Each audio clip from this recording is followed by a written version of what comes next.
Random restarts? This quick guide shows 5 steps to find and stop them.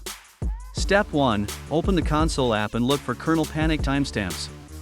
Filter for panic or shutdown caused to pinpoint recent crashes. Step 2. Restart into safe mode to test if third-party software is at fault. Step 3. Reset the SMC to address power and thermal-related restarts. Also reset NVRAM to clear persistent startup settings and errors. Step 4. Install all macOS updates and firmware patches from system settings. Step 5. Identify third-party kernel extensions that may cause kernel panics. Use kexstat and sudo kextinload to unload offending extensions safely. Also check login items and launch agents for unstable apps and remove them. After fixes, monitor console and run Apple diagnostics if restarts continue.